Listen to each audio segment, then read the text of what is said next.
A palavra de Deus fala em obedecer. É melhor obedecer, é melhor ouvir a palavra de Deus e dar crédito à palavra de Deus. Nós, pais, pastores, nós temos influência sobre os nossos filhos, sobre a nossa casa, sobre a igreja, mas nós temos influência até onde a palavra é ouvida. Diga, a influência, ela entra até onde eu permito. Porque Deus pode falar conosco, como Deus fala conosco, e Deus tem falado conosco, e a palavra de Deus é viva e eficaz, mas está em mim receber ou não receber. Está em mim construir uma casa na areia ou uma casa na rocha. A decisão sempre é minha. Por mais que as influências elas cheguem a mim, a decisão é minha de acatar ou não acatar. Muitas vezes um pai se pergunta: onde eu errei com meu filho? O mesmo ensinamento que eu dei para o José, eu dei para o Sebastião, dei para o Mário. Por que um seguiu um caminho bom e o outro está indo para um caminho não tão bom? Porque a decisão sempre é minha. Diga, a decisão sempre é minha. E pelo meu pensamento eu dirijo a minha vida. A maneira como eu penso, eu dirijo a minha vida.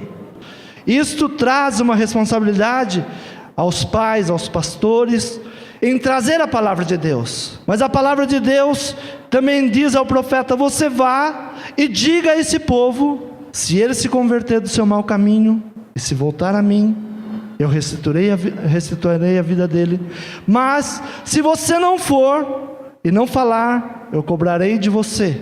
Então há uma responsabilidade em ir e falar e ensinar. Então o pai tem uma responsabilidade com o filho, de ensinar, de criar uma estrutura, de criar uma base. Muitas vezes os pais reclamam hoje do que o filho está sendo, porque a base que ele criou foi uma base errada. Esses dias conversava, uma pessoa chegou para mim e disse: olha, eu gostaria que você falasse com a minha filha e você explicasse para ela o que é família. Você chegasse ali em determinado lugar e fizesse uma pregação mostrando o que é família. E naquele momento eu parei e fiz uma análise na vida daquela pessoa. E eu disse: como eu vou falar em poucos minutos o que ela não fez em 20 anos? O que ela ensinou a filha dela durante 20 e tantos anos é diferente do que ela quer que uma palavra vá e faça uma diferença. A palavra de Deus faz a diferença. Mas nós temos que criar base para aquilo que nós queremos, para onde nós estamos levando a nossa família, para onde nós estamos levando o nosso filho, para onde está caminhando a igreja. Quantos creem que Deus dá as bênçãos? Amém. E ouvimos aqui esta noite isso, né? Que quando há uma palavra profética e você recebe a palavra profética cumpre na sua vida. Mas Deus tinha para o povo de Israel as bênçãos de entrar na terra prometida, tomar posse da terra prometida, ali construir a sua nação. Será que Deus falhou com o povo? Josué levou o povo para conquistar, para possuir a terra. O próprio Josué, ele distribuiu as heranças de cada tribo, estabeleceu para cada tribo: olha, esta bênção é tua, esta é tua, essa aqui é tua. E houve ali as reclamações: mas deu a pior para mim, deu a melhor para o outro. Como todo ser humano é capaz de reclamar e sabe reclamar, e é um direito nosso até reclamar. Mas Josué, ele dividiu conforme Deus colocou em seu coração. E aquele povo simplesmente teria que agora chegar e tomar posse da bênção. A bênção estava dada, a terra dividida, mas a primeira coisa que aquele povo começou a dizer foi: há muitos gigantes, não conseguiremos, não conquistaremos, não teremos. Esse povo que está aí é um povo que tem armas, é um povo que tem um grande exército. Mas esse mesmo povo sabia do operar de Deus, que tirou lá do Egito, o exército do Egito, um exército poderoso, que veio atrás de homens e mulheres no meio do deserto, e morreram ali na divisão de águas. Esse mesmo Deus que atravessou eles pelo deserto, que na hora da fome deu comida, que na hora da sede deu a bebida, que na hora das trevas vinha com a luz. Esse mesmo Deus que tinha usado Josué para entrar na terra prometida e tinha dividido ali cada um a sua herança, esse mesmo Deus agora parecia que era diferente. Deus aparece várias vezes na Bíblia dizendo: eu sou o mesmo Deus, o Deus de Abraão, de Isaque e de Jacó. Então Deus vem e diz: eu sou um Deus de geração a geração. E há muitas pessoas que hoje não conquistam, porque acham que Deus mudou, que Deus não é o mesmo Deus. É a maneira de pensar, é o seu conceito. Algumas outras pessoas acham que Deus passa pela terra e Ele olha: vamos ver se o Gerson hoje merece uma bênção. Ah, não, hoje não. Hoje ele fez isso. Não, hoje eu não vou dar nada para o Gerson. São as maneiras de pensarmos. Nós achamos que Deus está passando pela terra. Ah, hoje você foi bonzinho e vai te dar um presente. Isso é Papai Noel. É outro conceito que muitas vezes nós queremos trazer para o conceito de Deus. Papai Noel que é desta maneira: se você obedeceu, se você passou de ano, se você fez isso. Deus, Ele tem princípios, e Ele olha os seus princípios, a sua vida está dentro dos princípios de Deus. Todas as bênçãos já foram dadas, o diabo não pôde roubar. Há uma grande diferença hoje na nossa vida. Nós achamos que Deus vai nos dar algo, e a palavra de Deus diz completamente ao contrário: tudo eu já te dei. Então a diferença é se eu tomo posse ou se eu não tomo posse. A bênção já foi dada. A grande diferença está em tomar posse da bênção, em possuir a terra, em possuir a bênção. Mas a maneira como você pensa dirige a sua vida, a maneira como você age dirige a sua vida, e você se sente alguém que nunca vai conquistar, que nunca terá nada, por causa da sua maneira de pensar. E pela sua maneira de pensar, você vai viver uma vida errante, vai para um lado, vai para o outro. Ah, está tendo uma bênção lá não sei aonde, e aí você corre para lá. Agora é uma bênção lá no outro lado, você corre para o outro lado. A palavra de Deus não diz isso também. A palavra de Deus diz: as bênçãos, os milagres seguirão os que creem. E nós fazemos ao contrário, nós corremos atrás de onde tem o milagre. Mas a palavra de Deus, ela diz que as bênçãos nos seguirão, os milagres nos seguirão.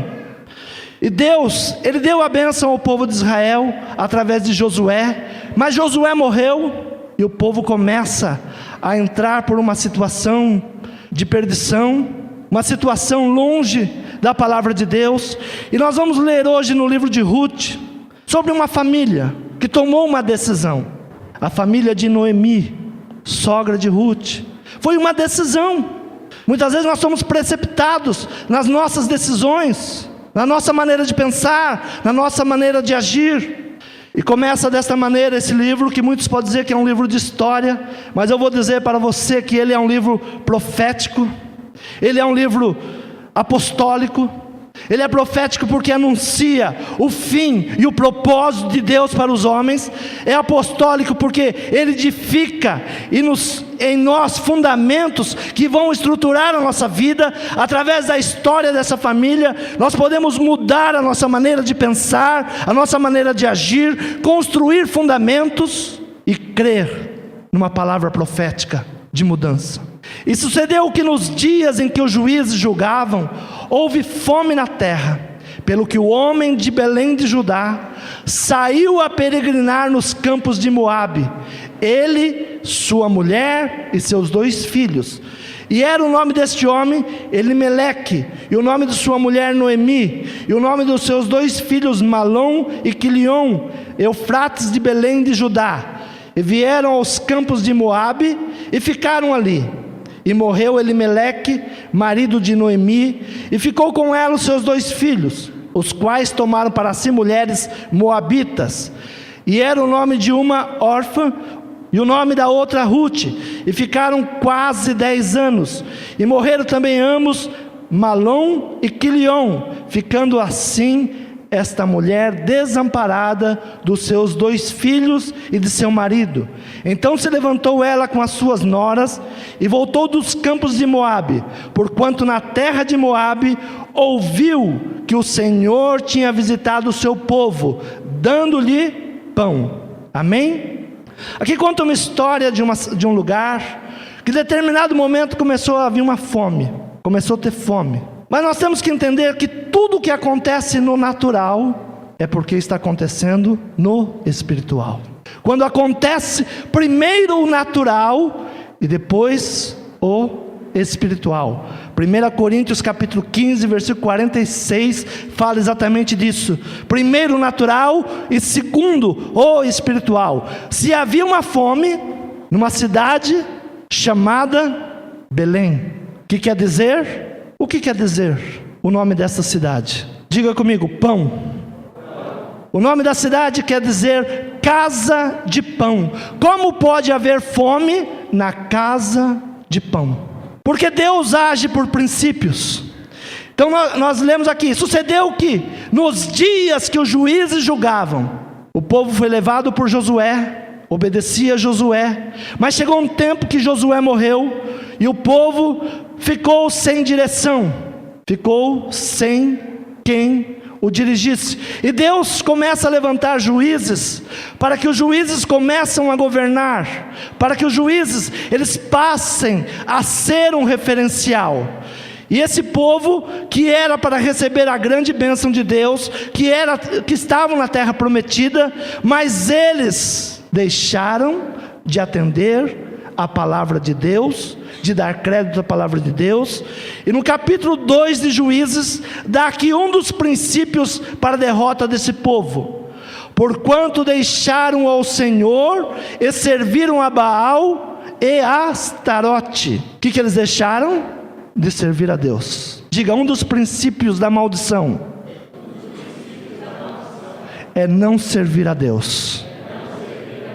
Então foram levantados juízes que dominavam sobre eles, que ensinavam a eles, que eram referencial, mas cada vez que morria um juiz, o povo se perdia de novo. E como o povo, ele se perdia, ele não sabia para onde ir, ele começava a atrair sobre si todas as maldições. Mas tudo aconteceu porque não cumpriram a palavra de Deus. O Senhor disse para eles: olha, vocês vão para a terra e possuam a terra, tomam posse da terra. Não interessa se na tua terra existe um grande gigante. Ah, eu não conquisto porque na minha terra tem um grande gigante. Eu não conquisto, pastor, porque olha, pastor, é algo tão grande o desemprego e eu não consigo conquistar. E Deus aqui não estava perguntando qual era o tamanho do gigante que estava na terra deles. Deus tinha dado uma ordem: vocês vão e conquistem. Mas por que não conquistaram? O livro de Juízes, capítulo 1, vai começar a nos dar os princípios da derrota de um povo que veio a miséria, que veio a fome, que foi levado para a derrota. Versículo 19 do 1º capítulo de Juízes: e foi o Senhor com Judá e despovoou as montanhas, porém não expeliu os moradores do vale, porquanto tinham carros de ferro. O que eles fizeram aqui? O serviço pela metade. Uns inimigos eles tiraram e os outros deixaram. E o Senhor foi com Judá. Quem é que estava com eles? Diga: o Senhor. O Senhor foi com Judá e despovoou as montanhas, porém não expeliu os moradores do vale, porquanto tinham carros de ferro. E deram Hebrom a Calebe, como Moisés o dissera. Dali expeliu os 3 filhos de Anak. Porém os filhos de Benjamim não expeliram os jebuseus que habitavam em Jerusalém. Antes os jebuseus habitaram com os filhos de Benjamim em Jerusalém até o dia de hoje. Aqui há um outro grande problema: conviver com o inimigo. Eles chegaram ali. Porém os filhos de Benjamim não expeliram os jebuseus que habitavam em Jerusalém. Antes os jebuseus habitaram com os filhos de Benjamim em Jerusalém até o dia de hoje. Um outro grande problema é não expulsar, e além de não expulsar o inimigo, fazer aliança com ele. Foi um segundo problema desse povo. Vamos ler agora no versículo 27. Nem Manassés expeliu os habitantes de Bet-sean, nem dos lugares da sua jurisdição, nem a Taanac com os lugares da sua jurisdição, nem os moradores de Dor com os lugares da sua jurisdição, nem os moradores de Ibreão. Versículo 29, tampouco expeliu Efraim os cananeus que habitavam em Gezer. Antes os cananeus habitavam no meio dele, em Gezer. Versículo 30, tampouco expeliu Zebulon os moradores de Quitron, nem os moradores de Naolou. Porém os cananeus habitavam no meio deles e foram tributários. Além de conviver, ainda pagavam tributos a eles. Tudo que é natural, você traz para o mundo espiritual. Diga, tudo que é natural, eu trago ao mundo espiritual. A Bíblia não é feita de historinhas. Algumas pessoas pensam que a Bíblia é feita para contar histórias de um povo. Não, a Bíblia, ela nos traz princípios. Diga, a Bíblia nos traz princípios. Como é que nós estamos vivendo hoje? Qual é a nossa maneira de pensar hoje? Algumas pessoas pensam que o diabo, ele tem chifre, tem rabo, é 6 metros de altura. Tudo isso é misticismo. O diabo, ele trabalha com princípios, que ele vai entrando, e ele vai depositando, e ele vai colocando ali o seu limite, e ele vai conquistando. O diabo trabalha com princípios. Por isso que nós falamos principados. Só há um principado se há um princípio. Então, quando nós estamos levando uma vida de derrota, a primeira coisa que nós devemos pensar: onde eu estou falhando? Em qual princípio eu estou abrindo mão? Onde eu não estou conquistando? Ou é dentro da minha casa? Diga, dentro da minha casa. Eu sou o sacerdote.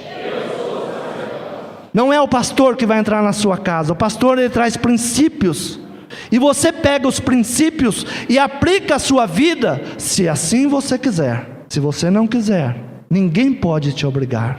O homem de Deus, ele chegará e trará princípios para a tua vida, que você deve segui-los ou não. Então esse povo, eles tinham tudo. Eles tinham o exemplo de Moisés, eles tinham o exemplo de Josué, eles tinham o exemplo de Caleb, eles tinham tudo para conquistar. Eles tinham uma história de conquista. Um povo que era escravo, saiu pelo deserto conquistando, saiu pelo deserto possuindo, saiu do Egito, as mulheres do Egito entregando sua riqueza às mulheres hebreias, mas o passado não serviu para dizer, nós já conquistamos e vamos conquistar de novo. Para que serve o passado na tua vida? Nós usamos só o passado amargo da nossa vida para arruinar o nosso futuro. O passado, ele serve de um referencial, para você poder dizer, até aqui o Senhor me ajudou, até aqui eu venci tudo que eu passei aqui para trás, porque Deus estava comigo. Diga, até aqui o Senhor me ajudou. Então nós temos que olhar para o passado, não para saber se alguém te magoou no passado, se eu falou isso, se falou aquilo, mas saber que você venceu tudo isso. Há muitas pessoas que estão presas ao passado por coisas amargas, por tristezas, por angústia, e não avança no presente, porque não tem o passado apenas com o referencial de um vencedor. O passado é um referencial para um povo que é vencedor.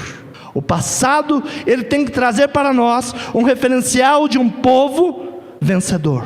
Muitas vezes Deus chegou diante do povo e disse, olha, vamos conversar, vamos lembrar quem eu sou na vida de vocês, vamos lembrar o que eu fiz com o povo que eu tirei lá do Egito.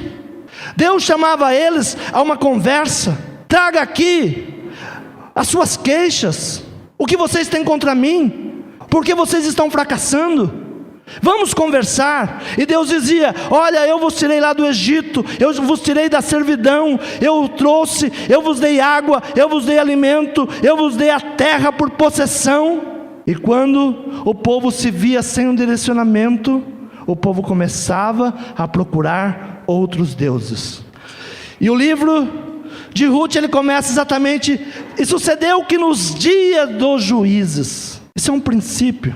Olha, isso aconteceu quando havia homens de referencial, nos dias dos juízes, quando eu levantava alguém para trazer a vossas famílias um referencial, uma maneira de ser, uma maneira de agir, um estilo de vida.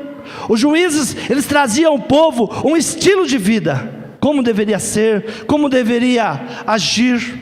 Mas o povo, ele procurava se distanciar cada vez mais da presença de Deus, e deixaram ao Senhor e serviram a vários deuses. A consequência que nós temos aqui é a fome física e espiritual.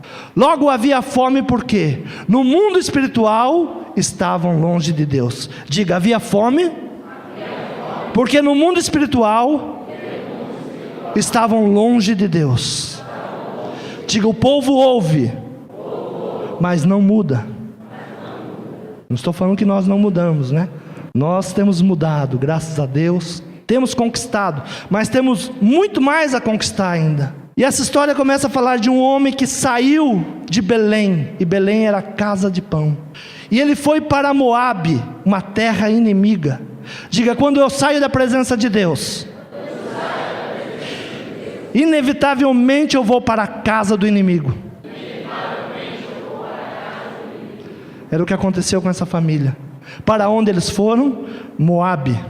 Quem são os moabitas? Moabitas são descendentes de Ló. E quando nós vamos ler a história de Ló, nós vamos ver o quanto o inimigo teve acesso a essa família. São duas famílias. Nós temos uma família de Abraão, que é o nosso referencial, que todas as bênçãos de Abraão vieram até nós através do nosso Senhor Jesus Cristo. Abraão é o referencial de família, mas Abraão errou. Mas Deus nunca falou que não vai te abençoar porque você erra. Alguma vez Deus falou isso? Não. Todos os seus pecados são perdoados. Bem-aventurados são aqueles que lavam as suas vestes. Aonde? No sangue do Cordeiro. Deus, Ele olha para nós e sabe da nossa fraqueza, sabe que nós somos fracos, que nós somos sujeitos a tantas coisas, mas não é porque nós somos pecadores que Ele não nos abençoa, mas Ele nos perdoa, nos lava e nos purifica. Ele nos torna justificáveis na sua presença. Diga: eu sou justificado pelo sangue do Cordeiro. Quando você está servindo a Deus, quando você está em aliança com Deus, o diabo olha para você e ele não vê o Gerson, porque não mais vive eu, mas Cristo vive em mim. Diga: não mais vive eu, mas Cristo vive em mim. Então mesmo que o diabo olhe para você, ele não vê você, ele vê Jesus Cristo, e ele não pode te tocar. Então os moabitas são descendentes de Ló, as filhas de Ló. O que essas mulheres fizeram? Quando saíram lá de Sodoma e Gomorra, elas falaram: olha, agora nós não vamos dar mais frutos, nós não vamos germinar, nós não temos mais com quem nos relacionar, os nossos maridos morreram. E elas embriagaram o pai e tiveram filhos do próprio pai. Sabe o que é isso? É a falta de fé. A palavra de Deus diz que nós somos frutíferos e haverá multiplicação. Diga: a palavra de Deus diz que nós seremos frutíferos e haverá multiplicação. Todas as vezes que nós olhamos o natural sem esperar no espiritual, nós erramos. E a família de Ló era uma família que olhava o natural desde o princípio. Quem estabeleceu esse princípio? Quem foi? O próprio Ló. Ele andava com Abraão, e porque andava com Abraão era abençoado. A palavra de Deus diz que Abraão chegava em determinado lugar, erguia um altar a Deus e agradecia a Deus. Ló estava com ele. Não se lê nenhuma parte dizendo: Ló chegou junto com Abraão e ergueu um altar a Deus. Então quem tinha uma aliança com Deus era Abraão, e Ló caminhava com ele. Chegou determinado momento que os dois tiveram uma conversa, e quando nós fomos para Israel, o apóstolo mostrou exatamente o lugar onde houve a separação dos dois, onde Ló foi para um lado e Abraão foi para o outro. E realmente o lugar que Ló olhou era algo bonito, uma vista bonita, mas não adianta você escolher o melhor se você não tem o melhor. Diga: eu vou ter o melhor, porque o Pai das luzes está comigo, e eu vou conquistar. Domingo passado nós pregamos que não interessa as circunstâncias, não importa qual é a circunstância que você está vivendo, não importa se na casa do pão está faltando pão, não importa, o lugar de permanecer é na casa do pão. Será que você indo a Moabe, você vai ter pão? Foi o que aconteceu com essa família. Eles começaram a procurar pão onde só tinha maldição. Por que tinha maldição? Porque Deus, enquanto tinha uma aliança com Abraão, abençoou Ló, mas os seus filhos foram piores do que Ló e quebraram a aliança. Deus, por misericórdia, não deixava tocar neles. Deus não deixava tocar. O povo de Israel passava e Deus não permitia que o povo de Israel tocasse nenhum deles, porque Deus tinha uma promessa através de Abraão para com Ló. Mas os filhos, eles foram piores do que o pai. Vamos abrir nossas Bíblias no livro de Amós, capítulo 1, versículo 13, versículo 11 em diante. Assim diz o Senhor: por 3 transgressões de Edom, e por 4 não retirarei o castigo, porque perseguiu a seu irmão a espada, e baniu toda a misericórdia, e a sua ira despedaça eternamente, retém a sua indignação para sempre. Por isso porei fogo a Temã, e ele consumirá os palácios de Boza. Assim diz o Senhor: por 3 transgressões, filhos de Amon, e por 4 não retirarei o castigo, porque fenderam as grávidas de Gileade para dilatarem os seus termos. Por isso porei fogo ao muro de Rabá, ele consumirá os seus palácios com alarido no dia da batalha, com tempestades no dia da tormenta, e o seu rei irá para o cativeiro, e ele e os seus príncipes juntamente, diz o Senhor. Continuando, assim diz o Senhor: por 3 transgressões de Moabe, e por 4 não retirarei o castigo, porque queimou os ossos do rei de Edom até os reduzir a cal. Por isso porei fogo a Moabe, e ele consumirá os palácios de Queriote, e Moabe morrerá com um grande estrondo, com alarido, com som de buzina. Tirarei o juiz do meio dele, e todos os seus príncipes com ele matarei, diz o Senhor. Essa aqui era a maldição que havia sobre esses 2 homens, e é para lá exatamente que esta família se dirigiu, que esta família saiu da casa onde tinha pão. Por que estava faltando pão?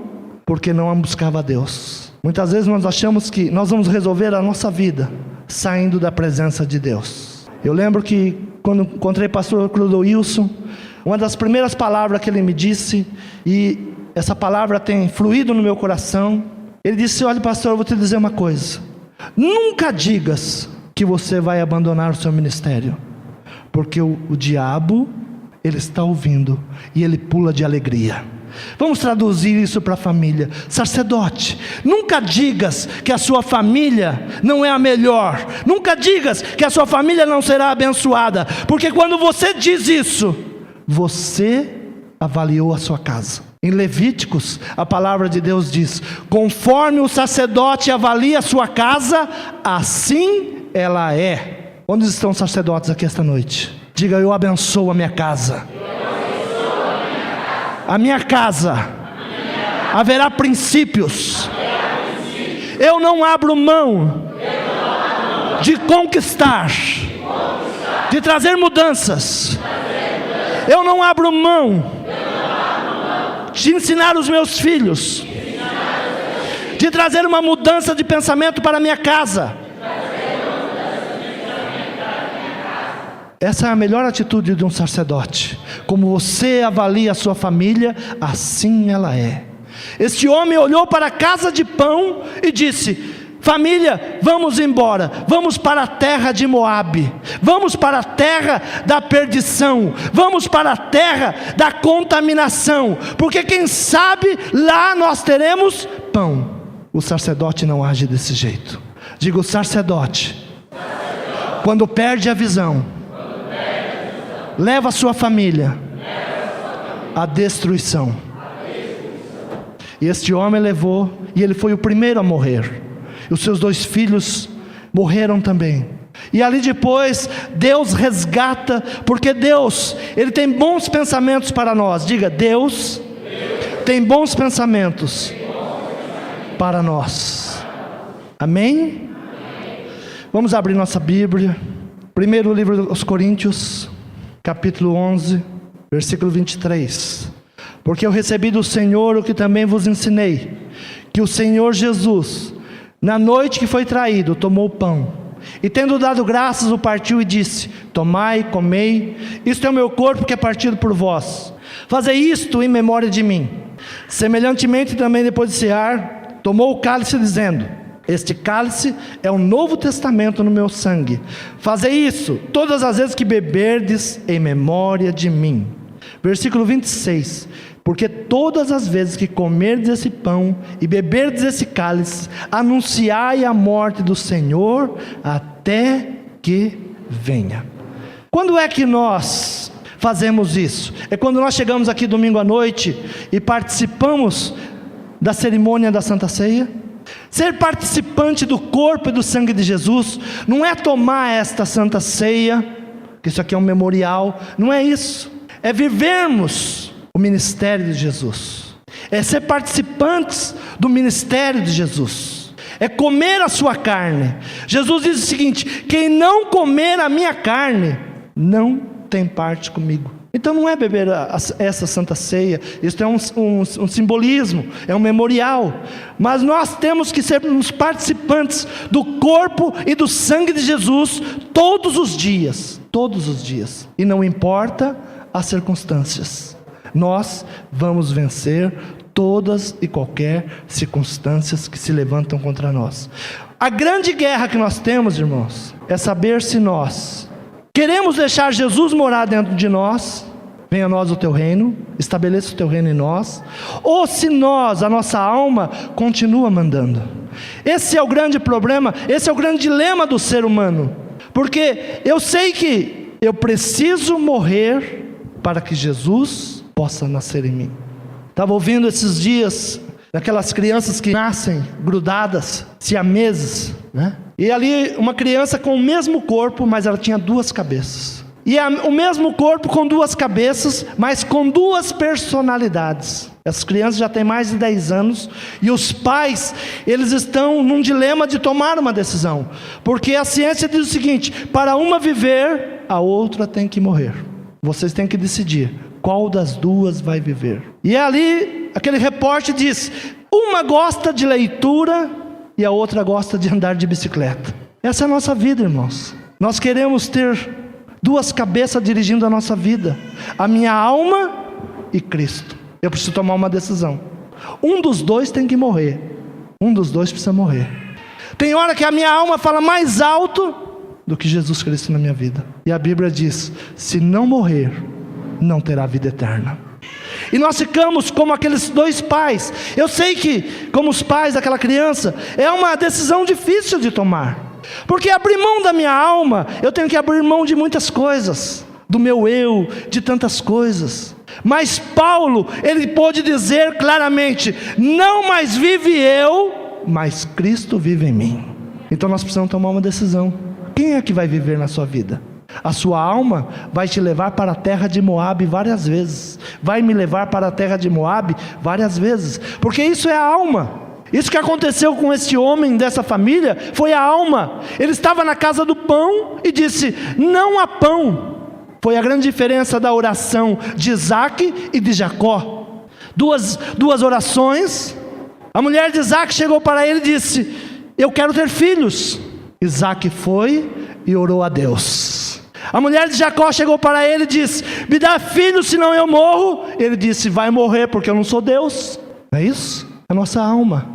Então nós precisamos tomar uma decisão, porque todas as vezes que comer desse pão e beber desse cálice, anunciai a morte do Senhor até que Ele venha.